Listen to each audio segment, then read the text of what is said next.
आप देख रहे हैं तेज खबर 24 और हम लेकर आए हैं रीवा के नगरीय निकाय चुनाव का महासंग्राम। रीवा में महापौर सिंहासन के कौन कितना करीब है और सिंहासन हासिल करने के लिए किसका क्या दावा है, यह जानने के लिए देखिए हमारी एक खास रिपोर्ट। नगरीय निकाय चुनाव में सिंहासन तक पहुंचने की दौड़ अब चुनावी रण में तय होगी। महासंग्राम में भाग लेने के लिए आज नामांकन पत्र दाखिल करने का अंतिम दिन है। महापौर से लेकर पार्षद तक के प्रत्याशी चुनावी रण में उतर चुके हैं। इन सब के बीच जनता की निगाह अब उस सिंहासन पर है जिसमें निर्वाचित महापौर का राज तिलक होगा। इस चुनावी रण में सभी अपने आप को विजेता मान रहे हैं। इस समय पूरे देश में कमल का राज है। भारतीय जनता पार्टी कमल रूपी रथ में विकास को अपना सारथी बनाकर चल रही है और इस चुनाव में भी अपनी जीत सुनिश्चित मान रही है। इतना सारा विकास किया है, जनता के लिए काम किया है, हम सबको पूर्ण विश्वास है। भाई सरकारों ने किया है, भारतीय जनता पार्टी के नेताओं ने किया है। बिल्कुल जीतेंगे। हमारी इतनी बड़ी टीम है, भारतीय जनता पार्टी का प्रत्येक कार्यकर्ता बूथ बूथ में काम कर रहा है, हम जीतेंगे, विजयी होंगे। इधर कांग्रेस भ्रष्टाचार को खत्म करने के लिए जनता की सेवा करने की बात कहते हुए चुनाव में अपनी निश्चित विजय घोषित कर रही है और विकास को भ्रष्टाचार की नींव बता रही है। की बहुत से मुद्दे हैं, सबसे बड़ा मुद्दा तो है पानी। 125 करोड़ से ऊपर रीवा में जनता का पैसा पानी में खर्चा हुआ और रीवा के जो विकास पुरुष उन्होंने 10 साल से ये कहना शुरू किया था कि हम मीठा पानी देंगे, मीठा पानी देंगे, मीठा पानी देंगे। रीवा की हर शहर हर वार्डों में खाली गंदा जहरीला पानी आता है। अगर रीवा की जनता ने रीवा के सेवक को एक बार महापौर बनाया और 45 वार्डों में हमारे पार्षद बने, तो मैं आपको बताता हूं कि पानी की ऑडिट कराएंगे और जिस तरह महानगरों में 7 दिन 24 घंटे पानी आता है, ऐसा शुद्ध पीने वाला पानी 7 दिन 24 घंटे रीवा में उपलब्ध होगा। पहली प्राथमिकता है। दूसरी प्राथमिकता ये है कि जो रीवा में केके फंड के द्वारा 214 करोड़ का सीवरेज का काम किया गया और वो कंपनी डिफाल्टर थी जिसका हम लोगों ने विरोध किया था, हमारी कांग्रेस पार्टी हमारी पार्टी ने विरोध किया था। उसने 120 किलोमीटर की शहर की सड़कें खोली। वो जो शहर की सड़कें बनी थी वो टैक्स पेयर के पैसे की है, न कि किसी के पैसे की है। और उन सड़कों का जो खोला गया है उनकी मरम्मत कराई जाएगी, उनको बनवाया जाएगा और जिन लोगों के द्वारा किस जगह द्वारा ये बताया कि उनके खिलाफ कार्रवाई। जब बात चुनावी रण की हो तो इस बार रीवा में शिवसेना भी पीछे नहीं है और शिवसेना ने सीधे बीजेपी को ललकारा। शिवसेना का कहना है कि भारतीय जनता पार्टी अपने मुद्दों से भटक गई है। जिस तरह से महाराष्ट्र में शिवसेना ने राज किया है उसी तरह से रीवा में भी शिव सैनिकों का राज होगा। जनता के सम्मान की लड़ी है और नगर निगम में जिस तरह से भ्रष्टाचार और आम जनता के प्रति गलत निर्णय पारित किए जा रहे हैं प्रदेश सरकार द्वारा और नगरीय सरकार द्वारा, वो जनता के विरुद्ध है। जैसे कि पानी की एकदम से अचानक वृद्धि कर दी गई, 50 रुपये से सीधे 175 रुपया हो गया है। इसी तरह से कचरा व्यवस्था उठाने की व्यवस्था में महंगाई मतलब ज़्यादा चार्ज किया जा रहा है। हर जगह जहाँ देखो चारों तरफ नगर निगम आम पब्लिक से ज़्यादा वसूली कर रही है। चारों तरफ नगर में कचरा व्याप्त रहता है। नंबर 1 की श्रेणी के लिए लाने के लिए पूरे रीवा में व्यापक पैमाने पर खर्चा किया जाता है और उस खर्चे को भ्रष्टाचार के रूप में सिद्ध होते हैं। लेकिन नगर निगम रीवा आज भी वहीं है और कोई इसमें सुधार किसी दिख नहीं है। हमारा मुद्दा रहेगा पानी में जो वृद्धि हुई उसको फिर कम किया जाए और सफाई की व्यवस्था सही की जाए। रीवा के चारों महानगर बनाने के लिए रीवा के में 4 ऐसे बड़े पार्क डेवलप किए जाए जो वास्तव में रीवा को महानगर बनाएंगे। हर 5 वार्ड की और स्थित में एक सुंदर पार्क का निर्माण किया जाएगा और रीवा को LED लाइटों से चारों तरफ ढक दिया जाएगा और सौर ऊर्जा के यहाँ पे व्यापक पैमाने का प्रयोग किया जाएगा। जितना ज़्यादा हमारे पास विकास के संभावनाएं बनेंगे उसको ज़्यादा रीवा का महानगर।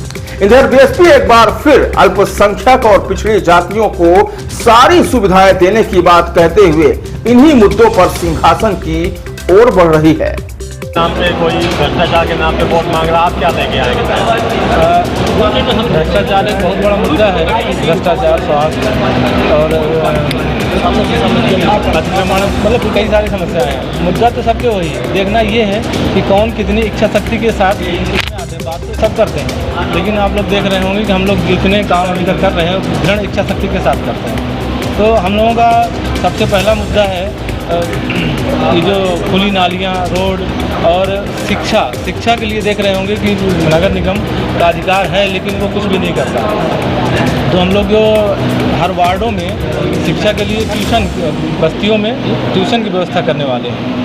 और जो नगर निगम की जो स्कूल है और जहाँ तक हम लोगों का चलेगा, बस चलेगा, हम शिक्षा की व्यवस्था को ठीक करेंगे। जनता जितना समझ रही है, जनता मतलब आपकी बातों को समझेगी, जो आप लेके जाना चाहते हैं उनके सामने प्रस्ताव, क्या आप मानते हैं कि आपकी जीत?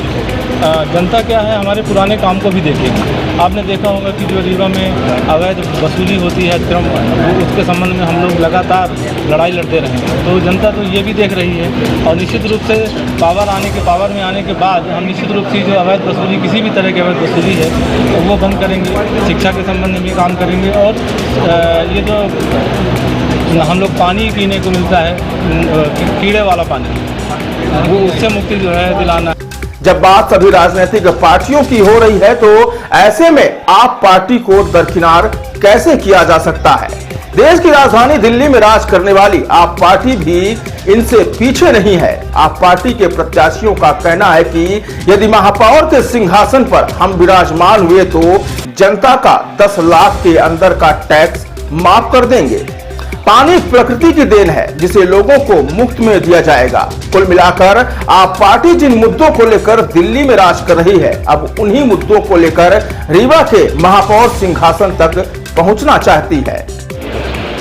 हम आम आदमी पार्टी के लोग हैं, आम आदमी के मुद्दे लेके हम जनता के बीच में जा रहे हैं। और आज ये दीपक सिंह सिर्फ चुनाव नहीं लड़ रहा है, ये रीवा का आम जनमानस, जो रीवा का आम आदमी है, चाहे वो किसी भी जाति वर्ग का है, वो चुनाव लड़ रहा है। और जिस तरह आप लोगों को पता है कि रीवा में नगर निगम में चले जाइए, किसी भी चीज़ का पंजीयन कराना हो, किसी भी चीज़ पर हर जगह पे कमीशन खोरी चलती है। उस कमीशन व्यवस्था को ख़त्म करने के लिए आज आम आदमी पार्टी ने झाड़ू उठाया है और इसकी हम सफाई करके रहेंगे। और आपने जिस तरह से देखा है कि रीवा के अंदर चाहे सीवर लाइन का घोटाला हो, चाहे रीवा के अंदर स्ट्रीट लाइट का घोटाला हो, चाहे रतहरा चौराहा रोड की बात हो और चाहे नदी नालों की बात हो, हर जगह इन्होंने 20 साल से सिर्फ खाने का काम किया है। तो हमारे जो मेन मुद्दे हैं कि 20 साल में तो एक बच्चा पैदा होके जवान होके बड़ा भी हो जाता, शादी की उसकी उम्र हो जाती, नौकरी की उसकी उम्र हो जाती है, पर ये यहाँ की रोडें अभी तक बन नहीं पाई क्योंकि यहाँ पे बीजेपी और कांग्रेस का शासन रहा है।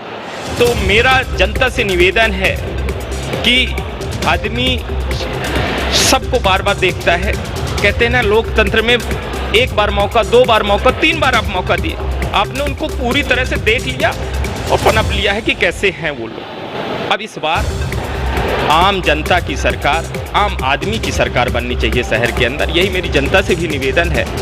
अब बात करें समाजवादी पार्टी की, तो समाजवादी पार्टी की ओर से भी महापौर पद के लिए नामांकन पत्र दाखिल कर दिया गया है और वह सभी समाज के लोगों को एक साथ लेकर चलने का वायदा कर रही है और आने वाले समय में यदि वह सिंहासन तक पहुंचती है तो लोगों को एक साथ लेकर विकास की राह पर निकलने का दावा कर रही है। तो यह थे चुनाव के रणकुंभेर जिनके बीच महापौर के सिंहासन को पाने की रेस शुरू हो चुकी है। फिलहाल सभी दल अपने अपने वादों के साथ चुनावी रण में उतर चुके हैं। अब देखना यह है कि इस चुनावी रण में विकास की जीत होती है या फिर भ्रष्टाचार मुक्त नगर की लोगों को मुफ्त जल एवं टैक्स से राहत मिलती है या फिर पिछड़े एवं अल्पसंख्यकों को सम्मान। तो यह सब देखने के लिए बने रहिए तेज खबर 24 में।